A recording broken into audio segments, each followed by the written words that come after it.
Welcome to biography hub channel created by Vishal प्रकाश।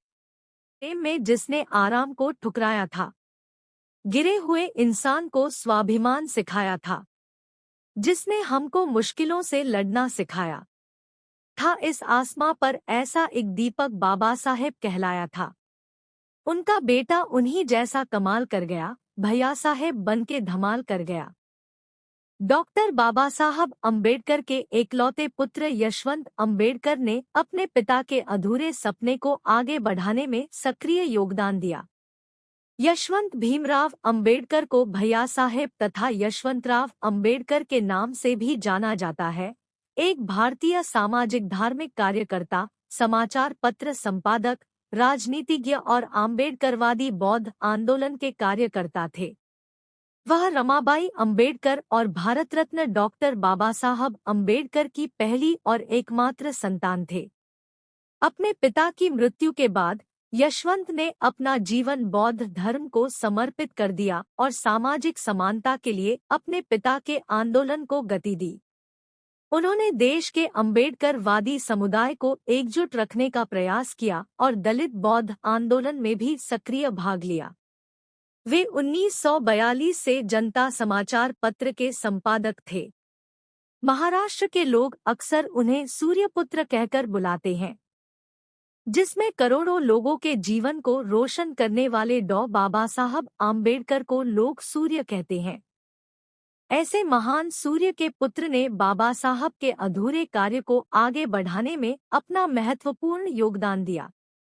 यशवंत अम्बेडकर ने अपने जीवन में दलितों के उत्थान और बौद्ध धर्म के प्रचार प्रसार के लिए ये दोनों कार्य किए। 1956 में पिता की मृत्यु के बाद Rajratna Ambedkar Buddhist Society of India के दूसरे अध्यक्ष बने और अपने पिता के संघर्ष को आगे जारी रखा। 1968 में उन्होंने एक अखिल भारतीय बौद्ध सम्मेलन, ऑल इंडिया बुद्धिस्ट कॉन्फ्रेंस, का आयोजन किया। उनकी मृत्यु के बाद उनकी पत्नी Meera Ambedkar Buddhist Society of India की तीसरी अध्यक्ष बनी थी।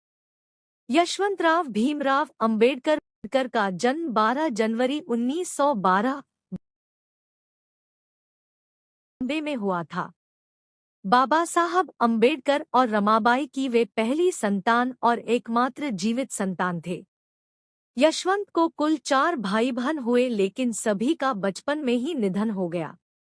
उनके भाई रमेश, गंगाधर, राजरत्न और बहन इंदु थी। 19 अप्रैल 1953 को यशवंत ने मीरा अम्बेडकर से बौद्ध तरीके से शादी की। अब तक बाबा साहब आम्बेडकर ने अपने परिवार के साथ सार्वजनिक तौर पर बौद्ध धर्म की दीक्षा नहीं ली थी। मीरा और यशवंत अम्बेडकर के 4 बच्चे हैं: प्रकाश, भीमराव, रमा और आनंदराज। उनकी इकलौती बेटी रमा है, जिनकी शादी आनंद तेलतुंबड़े से हुई है। बाबा साहब की ये 4 वंशज आज भी जीवित है। बाबा साहेब की बहू व यशवंत की पत्नी मीरा भी जीवित है। यशवंत आम्बेडकर के सबसे बड़े बेटे प्रकाश आम्बेडकर महाराष्ट्र की राजनीति में एक बड़े राजनेता है और वंचित बहुजन आघाड़ी नामक राजनीतिक पार्टी के अध्यक्ष है।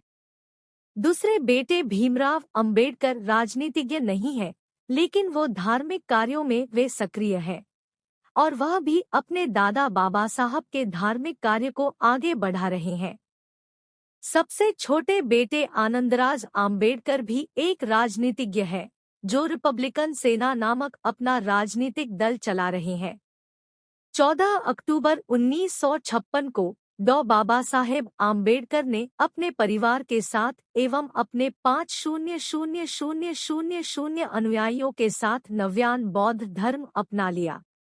अब आधिकारिक तौर पर यशवंत अम्बेडकर भी बौद्ध बन चुके थे और उन्होंने पिता बाबा साहब के इस धार्मिक कार्य को आगे बढ़ाने में सक्रिय रूप से भाग लिया।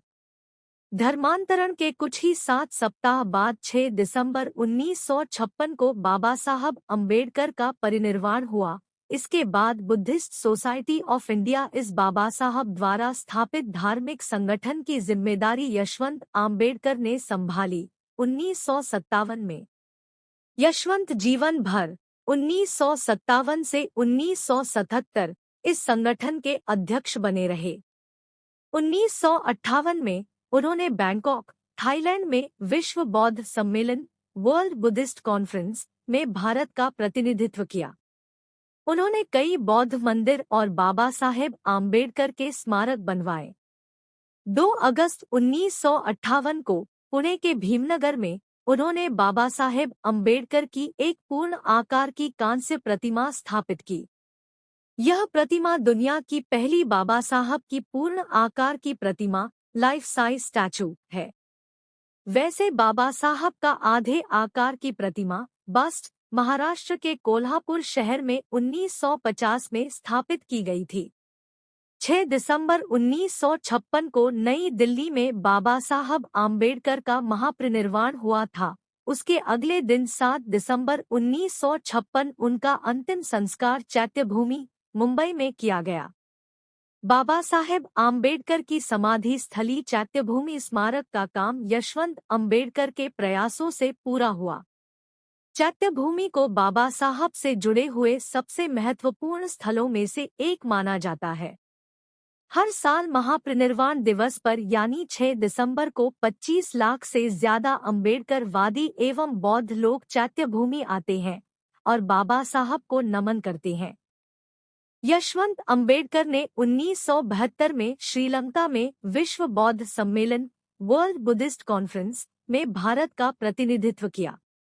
Yashwant Ambedkar Republican party of India के सहसंस्थापक भी थे, जिसकी जड़ें बाबा साहेब अम्बेडकर के नेतृत्व में अनुसूचित जाति संघ स्केड्यूल्ड कास्ट फेडरेशन में है। 30 सितंबर 1956 को बाबा साहेब अम्बेडकर ने अनुसूचित जाति संघ को खारिज करके शेड्यूल्ड कास्ट फेडरेशन की स्थापना की घोषणा की थी, लेकिन पार्टी के गठन से पहले 6 दिसंबर 1956 को उनकी मृत्यु हो गई। उसके बाद उनके अनुयायियों ने और कार्यकर्ताओं ने इस पार्टी को बनाने की योजना की।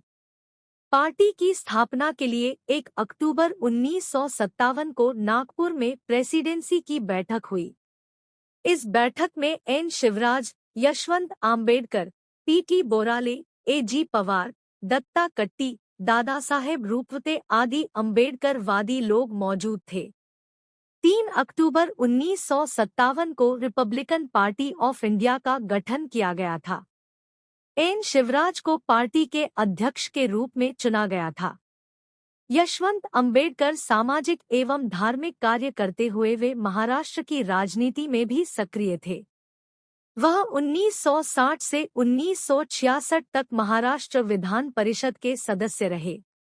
आरपीआई अध्यक्ष एन शिवराज ने 1964 में यशवंत अम्बेडकर को आरपीआई के मुंबई राज्य अध्यक्ष के रूप में चुना। आरपीआई ने 1959 में भूमिहीन लोगों के लिए आंदोलन शुरू किया।